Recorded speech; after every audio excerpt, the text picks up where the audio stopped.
And I consulted friends and family, those I knew who had done previous CS previously, and they would tell me that's not something that was normal. So I needed to have myself checked. So when I went, I was sent for a scan, and they realized there was something, and I needed to go for another surgery, which I did. But unlike the first one, they didn't stitch me up. They just left it open, so I'd go for dressing every other day. Hi everyone, my name is Eunice. I'm a mom of 3, and this is my bun in the oven stories.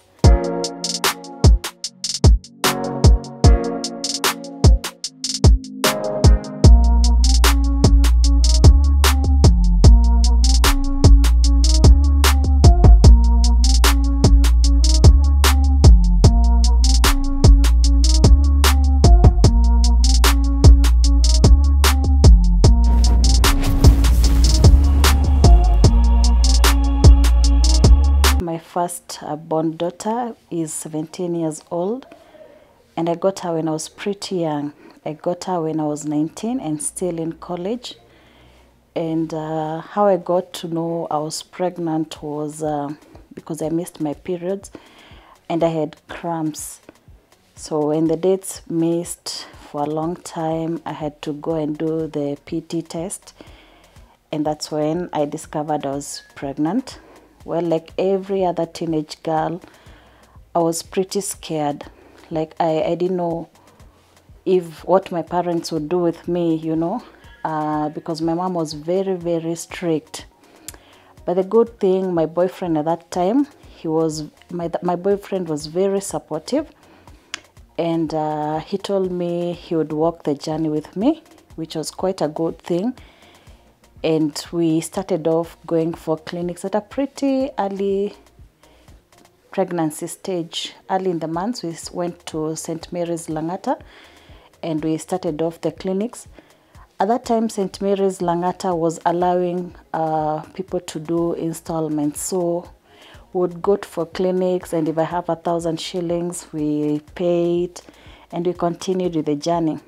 So by the time my parents got to know I'm pregnant, I'd already started the clinics, and I think that's one of the things that gave them confidence that I'm on the right track, the fact that I was already in charge and had already started clinics. The only challenge was during that time, the lecturers were on strike, so most of my classmates, they were at home, and at home I couldn't stay at home because my mom had gone back to school. My dad was working, my siblings had gone back to school, so I'd find myself mostly alone at the hostels. And towards the time that I was due in March 2004, so we moved in together with my boyfriend in January 2004. Of course, he had cleared campus a year before, and so there were some financial challenges and implications, but we soldiered on. And we started shopping for the baby, one item after another. I remember he would go to work, and on his way back, he passed by the hawkers, gets a romper. Just like that, we got ourselves a few clothes for the baby. But by the time we were due for giving birth, we hadn't completed the full package fee, which was quite a challenge, but luckily God's grace was sufficient. We managed to maneuver that. The pregnancy was pretty smooth. My baby didn't give me any complications during the pregnancy, which was quite something. Maybe she understood that life was tough then for a teenage girl, so she decided to cooperate. Yeah, during the time I was giving birth, I was worried. I didn't know what would happen if I was to get labor pains while at home. But luckily, I went for a normal clinic, and the doctor, while examining me, he realized that the baby was not moving. So that's when I got admitted, and I was induced. I think that's the most challenging part of my pregnancy journey, because for those who have been induced, they know how painful that process is. and I would say I labored for more than 24 hours. And at a time when I was just about to give up, when the doctors were thinking of taking me to CS, the baby decided to come. Yeah, so after that, now the real challenges began, because now I was on my own. Most of the times, my boyfriend, who happens to be my husband now, was going to work. We couldn't afford a house help. I was still in school. I was in JKUAT. So schools resumed just a few weeks after I'd given back, to be precise, 2 weeks. So I didn't want to miss the session, and it was pretty tough. Balancing being a mom and a student. But luckily, God sent me an angel in the form of a friend of mine, who is a very good friend of mine, called Josephine. And I think God put in her a burden to just check up on me. And one time I was taking the baby to clinic at JKUAT Hospital. And this girl decided to look for me. That time, I didn't have a mobile phone. So she called my husband, tried to get directions to where we used to live. It was pretty tricky. She would come, get lost, but she never gave up. And I think it was God sent, because that particular day we didn't have anything to eat. And so it's like God had sent her to just come and be the guardian angel. So she looked, and by good luck, as I was opening the gate to go and get something to eat after the clinic, that's when she spotted me, and she came in. And she was like, we chatted story, and she was like, you're not eating anything? And I was like, if you look around this house, it was a pretty small house. There was nothing to be fed, and we were really struggling that time. And she went back to her hostel and got us food, cooked for me, and thereafter she would come check up on me. She would go to classes, bring me notes to copy. At times when the baby has been cranky, hold the baby for me as I do a few calls. She was really my guardian angel. And I usually say, may God bless you, Josephine. You really came in handy during that time, and I'll always be grateful for that. So later I got some help, and life moved on. So that's much about my firstborn, the pregnancy, and the story.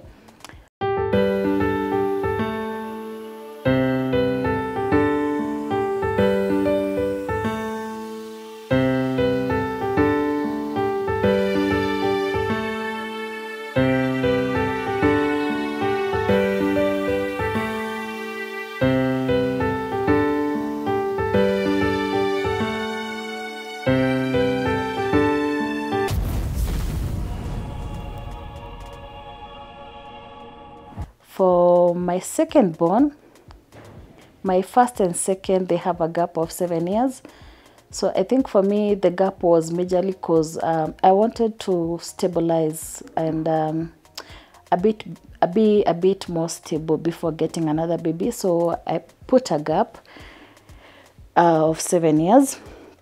It was not intentional 7 years, but at least I wanted a gap because I was doing my CPAs, and I wanted to first be done with classes before I could get another baby, because those ones who have done CPA, they know it's pretty taxing and very demanding.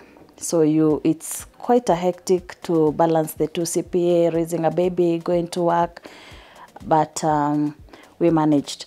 So the pregnancy for my second-born, unlike my first one who came unplanned, for the second we really wanted and we were looking forward to having a baby. And my firstborn daughter was also looking forward to having a sibling. So she would tell us she wants a brother or a sister, and I would tell her, please make sure you pray so that God may give us a baby. And I believe she did, because finally at 7 years she had a sibling. Unlike the first pregnancy, this one, the first 3 months, I had a bit of nausea, morning sickness, but I would take some Nosic tablets, and I loved sweets in my first trimester, so I would always be having sweets with me. But other than that, the pregnancy was smooth. Unlike the first pregnancy, this one I would say we were a bit more prepared financially because it's something that we really wanted to do. How I got to know I was pregnant is because I just like the first one, I missed my periods. And when I did the PT, I found out I was already pregnant. So we started the clinic early. Yeah, this time I went to a hospital in Hurlingham. The pregnancy journey after the first trimester was pretty smooth. The only challenge is I was balancing work and pregnancy and school, which has been the thing for the 3 babies. This time I was doing my undergrad during the pregnancy, and I would say it was pretty smooth. The only challenge came when I was giving birth, because I was prepared for a normal delivery like the firstborn baby, but unfortunately that was not the case. After I was induced, I labored quite well. The progression went on quite well, but at 4 a.m. I was admitted jioni around 3 p.m. and the process was pretty smooth. But at 4 a.m. when I got to 8 centimeter dilation, the dilation just stopped, and I could not dilate further. And that's when I would say my story in giving birth became tough, because after being told that I'm not dilating at 4 a.m., they added more drugs. 6 a.m. nothing, 8 a.m. nothing.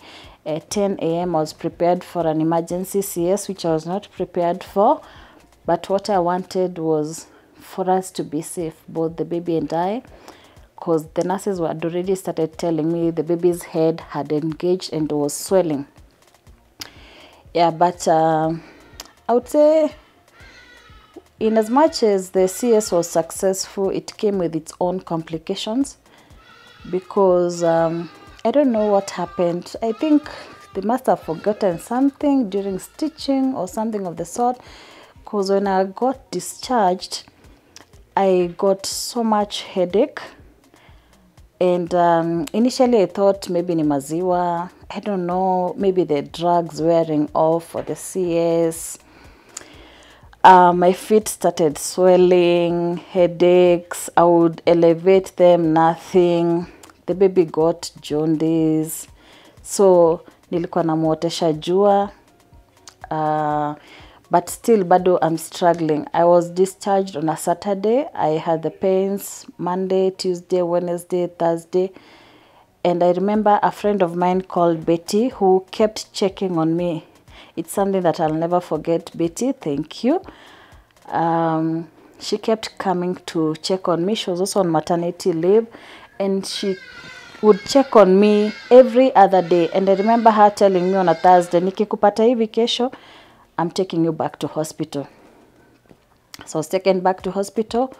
They realized my HB was low, and that's why my feet were swelling, and that's why I had the headache. And then they also realized there was a mix-up on drugs. So I had not been given the beta pain, which was replaced, and I was advised what to take to ensure the HB goes up.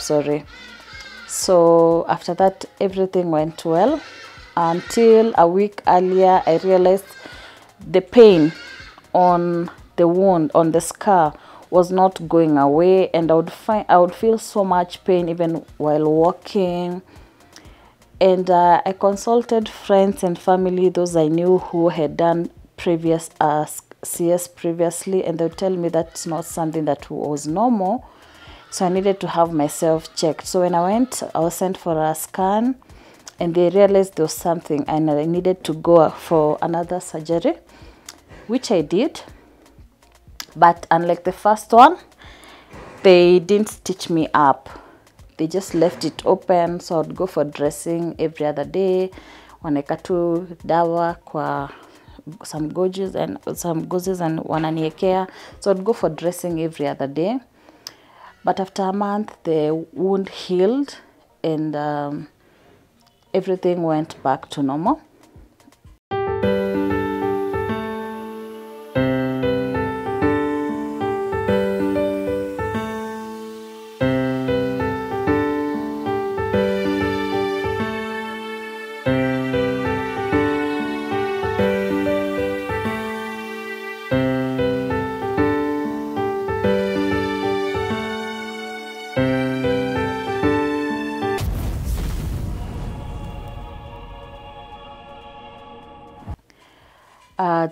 For the third baby, she was a surprise baby also, because in as much as I thought I had a third baby, I had given up on trying, but I thought I needed a sibling for the second born, because already there was a gap between the first and the second.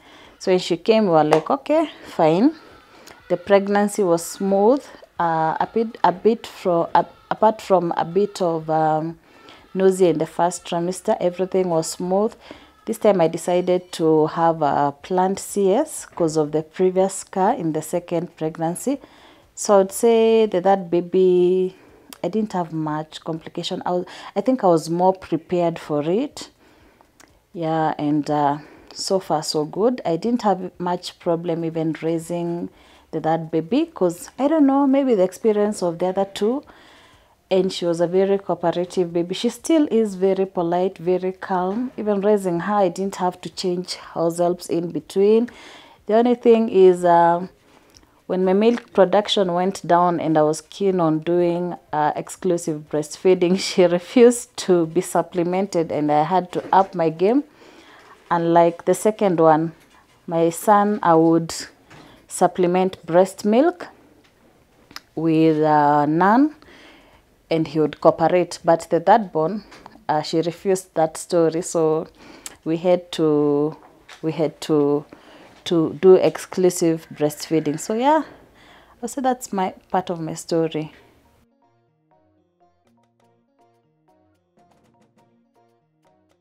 So if I would be able to do a bit of comparison in terms of cravings for the three babies, I would say the first one was pretty easy. I didn't have any craving because I remember my mom asking me, "Ausike kukula a particular thing or a particular food," and that was easy.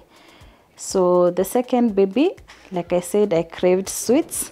They helped me deal with the nausea. And for the third baby, my craving was sugarcane. I remember I would stop every time I got to someone mwenye anauza those miwas by the roadsides, and I loved miwa. But I remember a neighbor telling me my baby will have wrinkles. I don't know what's the relationship, and people need to be so be easy on these meats, because I remember my friend Lillian telling me if I drank hot water during pregnancy when I was expecting my first baby, mtoto wangu atachomeka. And I was like, okay, so what's the relationship between maji moto yenye nakunywa na mtoto? Yeah, but those are some of the myths that people usually have. So I would say in terms of diet, in as much as ladies usually have cravings, try and ensure you're also having something balanced, because they usually affect you much later. You may not realize it during pregnancy, but after. Like for example, if you don't have a balanced diet, you may find much later nywele inakatika, unaumwa mgongo, kucha and everything. And that one takes me to the next thing about clinics. Clinics are very important. In all my 3 pregnancies, I was keen to go for clinic. I know there are people who think now we know these things, so you don't see the need of going for clinics. But clinics are very important because number 1, you're given supplements that help you. They help you and even the baby. Like I've had cases of people getting babies with complications because they missed clinics. So I would advise anyone, hata kama ni mtoto wangapi, just ensure you just go for clinics. Just go and just have everything checked out to rule out any possibility of something. Like I remember my second born son, my son, I was huge kabisa. Mpaka since I was going for evening classes, my colleagues were not so sure I would make it through the semester. So they tell me, wewe, hatuoni ukimaliza. And I remember going for clinics and the doctor looked at me and was like, are you expecting twins? I was like, no. Is your blood sugar okay? Yeah. So I was given tests to do to rule out any possibility of anything unusual, which luckily turned quite well. And for the second born, just like I mentioned, the only complication came through during the giving birth stage, the CS stage. Like I said, I dilated up to 8 centimeters and the dilation stopped. It was never explained why the dilation stopped, but they kept trying their best. You know, there are people who say there are some hospitals that are quick to take patients for CS. I don't think that was the case in my scenario, because they really tried the inducing and all to just try and give me a chance to give birth normally. But unfortunately, I would say God's plans. However, the mix-up on drugs during discharge and the fact that I wasn't advised on my low HB, because I think I was taken for theater with a low HB. I don't know, maybe because it was an emergency, I'm not so sure.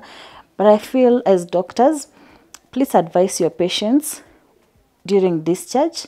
If you see anything unusual that they are not aware about, don't discharge them without letting them know that there's something abnormal about them or something that needs to be taken care of.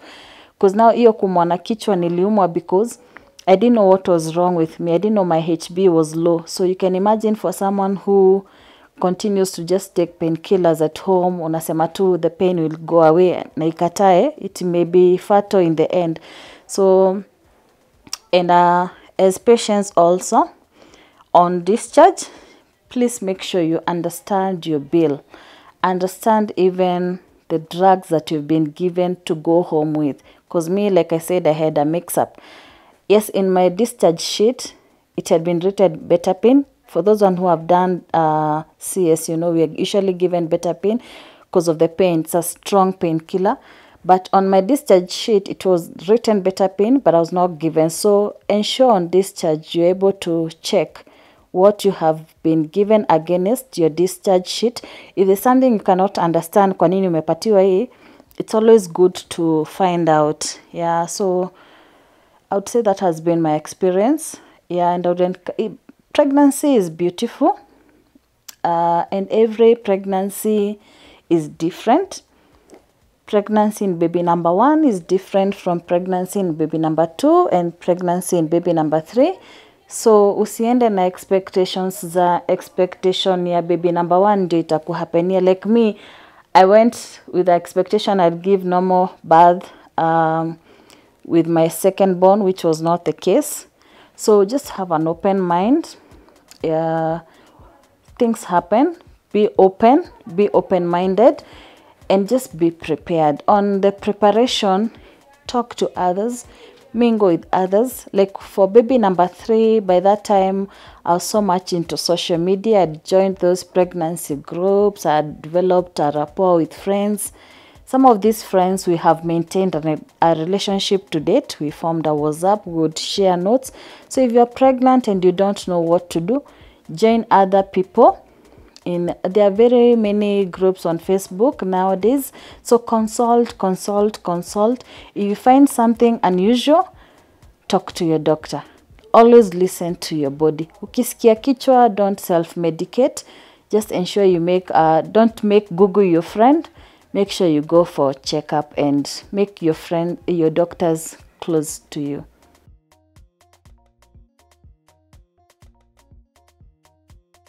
Yeah, like I said, with my firstborn baby, I was a teenager. I was 19.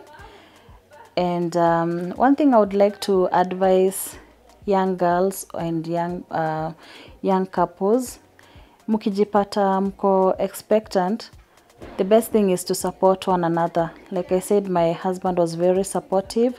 He's the one who actually told me about St. Mary's Hospital. I didn't know of such a hospital. He would accompany me for clinics. So support one another. Accompany, if you're a man, accompany your girl to the clinics. It makes her feel secure.